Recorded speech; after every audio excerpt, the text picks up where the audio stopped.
done regionally 2 or 3 times. It was A Dust by Any Other Name, it was called. A Dust by... But it was more fantasy, though it involved a science fiction genre thing. Thanks, Rolling. Ready? Science fiction on television might be considered a branch of science fiction in the film. They're both dealing with the medium of ideas in this area in the visual sense. And certainly the name of Rod Serling has been very closely associated with science fiction on television. What was your first encounter with the first serious encounter in television science fiction form, Jim, would have been, I'm having a lot of trouble with that cigarette, aren't I? I think God is telling me, don't smoke. A fairly obscure show that people don't remember called the Desilu Playhouse. This was back in about, I'd guess 1956. And I did a time travel piece with Bill Bendix, the name of which, strangely enough, eludes me at this given moment, though I should remember it. It was the first shot out of the Time Element it was called, and got tremendous reaction. And because of its reaction, the network, the CBS network, who I had approached over the past 3 years to try to get something in the science fiction genre on, took another second look at it, and as a result I got Twilight Zone on. But that time travel thing was the first essentially serious thing I had done. What led you to this field? Of course, see, I love science fiction, but I'm an aficionado, not a contributor. And I say this, with no stupid, dumb humility at all. I'm purely a Johnny-come-lately. I am perhaps the least scientifically knowledgeable man in the whole writing group, and I bow with great deference and respect to the real masters, Asimov and Bob Heinlein and Sturgeon and all the rest of them. And these, of course, and yourself included, because you write pure science fiction. I can adapt science fiction, I think, quite adequately, but I can't create it on an original level. What's the difference when you come to adapt something? Well, of course... What do you look for? I look for that which is shootable and that which is tellable in storyline in at least a reasonably simple form, because television, however ambitious it may be, and however vast is the realm of imagination that you can dabble in, is still a strangely limited and enclosed and closeted kind of medium.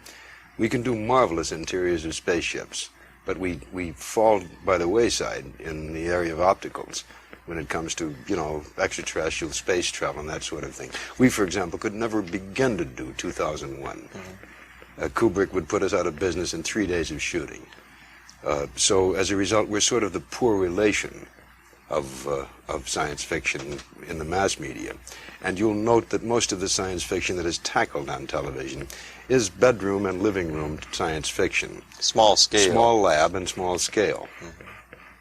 So you look for I look for tellable stories that are physically tellable, and from a plot point of view, that which is at least pliable, manipulable. You know what I mean, yes, don't you? Yes, he writes well, it's just that he doesn't talk very good, The question, really, I guess I'm trying to get at is, if one has this, presumably, a tellable story, one which is tellable on television, one which is capable of being handled in these small-scale terms, which don't demand large visual effects, what would then distinguish something in this group? Say you have a group of stories. What do you look for that you think will get across with this particular audience, the television audience, in terms of the imaginative field that science fiction represents? Of course, I'd have to preface my response by saying that I think the networks have traditionally and almost ritualistically shortchanged the science fiction audience, both qualitatively and quantitatively. I don't think, number one, they've given the proper respect to science fiction as a legitimate area of literary attempt. So number one, I think, first of all, it's a high-level literary form, and number two, I think it's much more than a small coterie of loyal viewers who have read amazing stories and want to go on. I think it's a sizable group, particularly amongst the young, because we live in a society which is so technologically improved and which is so scientifically oriented now that indeed this is simply a reflection of what is the time around us now. But if I had a group of stories to select, I think by virtue of its mass media form, I would try to choose those stories that, though even science fiction and genre, would be tellable in terms of the most acceptable human terms that we now know. I would probably shy away from the year 2500. I would much rather deal in 1998. The hardware that I use, I think, should be identifiable. Different, of course, because it changes every year. But I would be more prone to think in terms of, I'd like to know what happens Thursday, not in the next century. You're concerned with something that has particular relevance to our times. Quite right. Right. Do you find this in other kinds of non-science fiction television or non-science fiction literature, for instance, that kind of relevance? Most television fiction that I watch has very little relevance. I think it's one thing to say we will now have a program called Mod Squad, say, and we will have one black man and one Oriental and one Hawaiian to show this marvelous melting pot concept. But I think, Jim, that's altogether phony. I don't think that's, I think at best condescension and at worst exploitation. The fact is that we have so distorted the pure ethnic minority over the years by making every black man a banjo player and a village idiot and a coward that suddenly we're going the reverse switch. He is now a brain scientist or an atomic scientist or anyone of unequal distortion at the other end.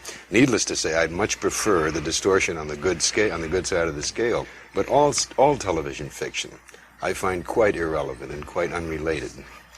Arthur Clarke has said that he thinks that science fiction is the one completely realistic and relevant fiction that we have now. I think I'd defer in fact, to... that it deals with contemporary problems. And indeed, it deals with the projection of what our contemporary problems are leading us to. 2001, I think, being a case in point here. Twilight Zone went on the air when? What? 1959 through 1962. And what was the reaction to it in general? I mean, the first year, what happened? Of course, you see, you have to gauge that in the strange arithmetic of television, which is very close to insanity. I think in its best run, Twilight Zone got roughly a 31 or a 32 share, which in television terms says that it is a mild success. It is not a runaway hit, it's not Gunsmoke, and it's a very questionable item as to whether or not we'll renew it if indeed something else comes along that looks much more publicly acceptable. It's sufficiently healthy to warrant their continuing to take a look at it.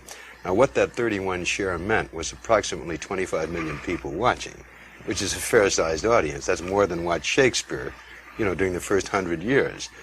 But in the strange, again, as I say, the strange arithmetic of television, this was not considered a major show. Oddly enough, the show became more popular after it went off the air, in terms of the name Twilight Zone being kind of interchangeable with strange little witticisms throughout our language. It became a funny little colloquialism that people used. It's still running, isn't it? It's running intermittently all over the country and all over the world. It's been on 39 foreign stations, too. And I've seen it in Japan. There they call it the Mystery Zona.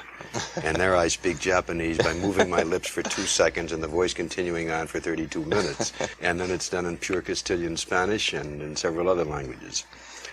Do you still get reactions from people about it? Yes, indeed. I mean, frequently. I still get, oddly enough, a massive amount of unsolicited material sent to me, because it seems of all the writing milieu, the whole concept of fantasy and science fiction is that which appeals to the non-writer, at least the non-professional writer, the most. When Night Gallery went on the air, Jim, I bet I've received on the average of 100 pieces of mail per week with manuscripts. And of course I can't entertain reading all of those things because of the legal hassle involved, and also by virtue of the fact that 99% of the writing that arrives on the desk of a mass media guy is pretty therapeutic writing. These are people who generally preface by saying, I ain't such a good writer, but I got this real good idea in my dream after eating the rancid mayonnaise, and I will let you write and we'll split, this kind of thing. Were you pleased, satisfied with what you did on The Twilight Zone, ultimately? I think overall, it lacked consistency. It wasn't a good show every week. It wasn't a good show sometimes 3 weeks running. But judging it on the basis of other television shows, I think we maintained a reasonable consistency. I think we had what I would also attribute to a show like Playhouse 90. We showed effort constantly. I think at times we showed ingenuity and creativity. I don't think we borrowed from anyone. I think we created more than we aped. You looked a lot, I had the feeling, toward published science fiction for inspiration. Was this on purpose or in desperation? No, or? the first run, the first 35 weeks, I think the ratio was about maybe... You want to change magazines? Do you still... Okay.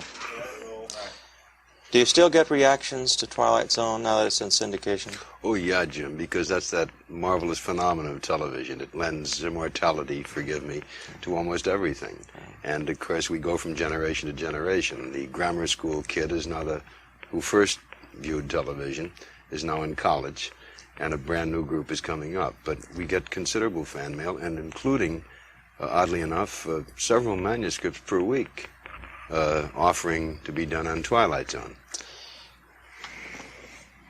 Were you pleased with what you did with the show? By and large, I think it failed in terms of its consistency. It was very good some weeks, quite bad other weeks, but this, I think, is pretty much the track record of most television by virtue of its desperate overexposure and the brevity of time allotted to us to produce something that is qualitative. But overall, I would say that it was a creative series. We did much more creating than we did imitating.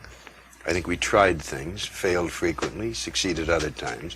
But I think the mark of the show probably was the quite perceivable attempt at quality that went on in the show. And of course, in those days, we could get awfully skilled, consummately skilled performers who would work for $5,000 per show, which may seem high, but which then the next year was dwarfed by guys getting 15 and 20. And I think our highest budget ever attained on the show was $70,000 a week. Contrast that to Night Gallery, which is only twice as long, but which is coming in at approximately $250,000 a week. That's what's happened to the spiraling costs of television. You went a lot it seemed to me, in the shows that I watched, to published fiction for adaptation. Was this on purpose? Oh, yeah, or? Frequently. First of all, having to do them every week is a backbreaking job at best. And no man, least of all me, who was perhaps, as I said earlier, perhaps the least adept of the science fiction writers, no man could hope to create ingenious and novel plots.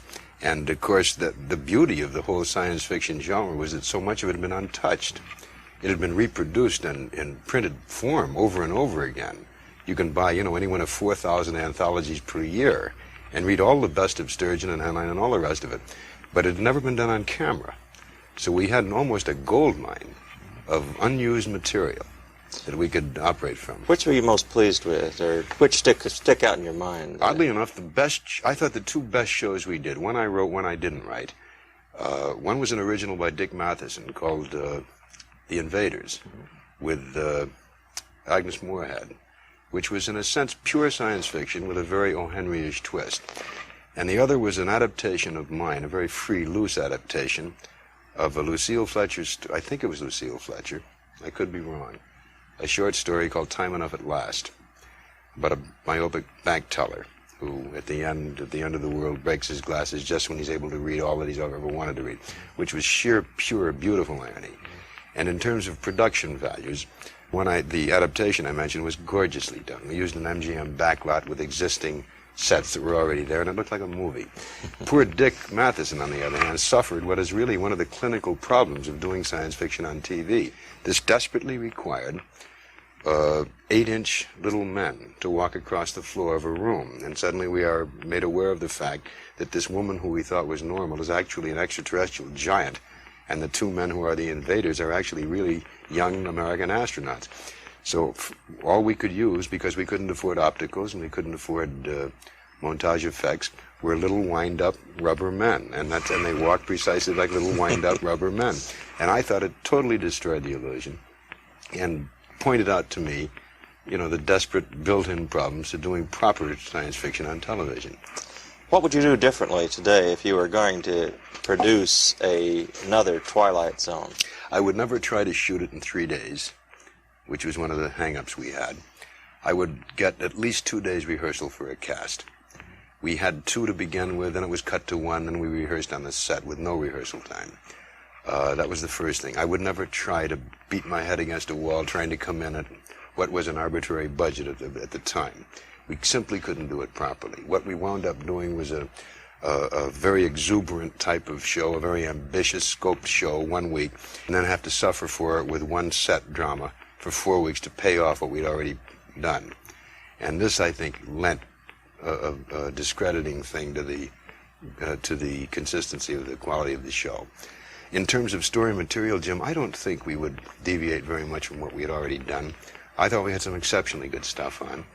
And in the few years that have passed since Twilight Zone was on, there has appeared another whole new generation, a new body of marvelous science fiction and fantasy that we could yet again draw on. What do you think Twilight Zone had any impact upon later science fiction television programs? Oddly enough, and usually you'll find that if anything's successful, as you know, on television, it's immediately aped and Starship Troopers, Poland Kornblues, the Space Merchants, which somebody should make into a film somehow. Tape rolling. Did the Twilight Zone have any influence on later television coverage of science fiction? I think not, Jim. In point of fact, in chronology, One Step Beyond preceded us by one season. Outer Limits followed us, I think, 2 seasons later. There was one brief, altogether imitative show, which was a summer replacement produced by David Susskind, the name of which eludes me, which was an altogether failure. And then came Star Trek, but none of those shows were remotely imitative. They stood on their own feet or fell, whichever the case may be. Star Trek, we discussed it earlier privately, I thought was again a very inconsistent show, which at times sparkled with true ingenuity and pure science fiction approaches, and other times was more carnival-like, and very much more the creature of television than the creature of a legitimate literary form. There was one previous show that was sort of the granddaddy of all the television science fiction, and this was done on the old DuPont network. Gosh, I wish I could think of the name of it. I love this desperate knowledge of mine that I come out with. And this did a lot of marvelous adaptations, and some very good ones. The Adaptive Ultimate, do you recall that? Yes, Sure. yes. That was Kind of a little classic. Stanley Weinbaum. That's right. And a very good show, Yes, which I they remember did that. on that. I remember that. Something About Tomorrow was in the title.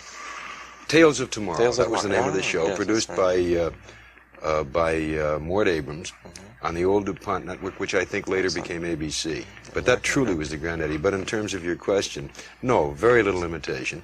I think what it did do was to supply, by virtue of its own moderate success, a kind of an entree to the darkness that surrounds us. Tape rolling. Cameras rolling. What do you think, or where does, what did these particular shows that were on, other than yours, you think did for science fiction? Or did for themselves, shall we say, in terms Well, of something? each by virtue of its own relatively moderate success, and all of them that we've mentioned were moderate successes, including The Invader, I think simply continued to prove a point which has to be proven to the network officialdom, that science fiction can stand on its own. Particularly in anthology form. And this, of course, was the beautiful, I thought, contribution of Twilight Zone. What I think we're seeing now, by virtue of the new 2-hour feature film, that very often they are now dealing in science fiction, in the occult, and in fantasy. And, of course, now that we've dispensed with the shooting of pilots, the 2-hour feature film serves in its stead. Rather than the pilot, they shoot a feature, and on the basis of the reaction to the feature, they decide whether or not they want to make it into a series. I've often felt that the hour and a half and 2-hour feature films turn to an unusual extent to science fiction, much more than do feature films, for instance. And I've wondered whether there's a reason for this, whether by its very nature science fiction tends to get an audience for something which is untested, I don't know. I untried. can't answer that. I just don't know. At last, he makes admission that he doesn't know. What do you think the future of science fiction is on television? I have a fairly sanguine view of it, Jim. I think hopefully we're going to see a great deal more science fiction. I think at the moment it is being stultified by the current desperate economics of our place out there, that they're being terribly timorous in all new areas of storytelling only because it costs a buck. But I think this is very temporal. I think it's truly the only pure, fresh area of a brand new storytelling form and fresh, ingenious ideas that we have. Do you think they're going to give creative people the opportunity to really be creative? I wish they would put science fiction into the hands of the science fiction men. The unfortunate thing, and you've had to suffer through that disappointment yourself, is that they think it's sort of like telling the story of a flagpole sitter. And here we are, Jeffrey Ginsburg, your friendly flagpole sitter. Do you think they'll ever give creative people a chance to be creative on television?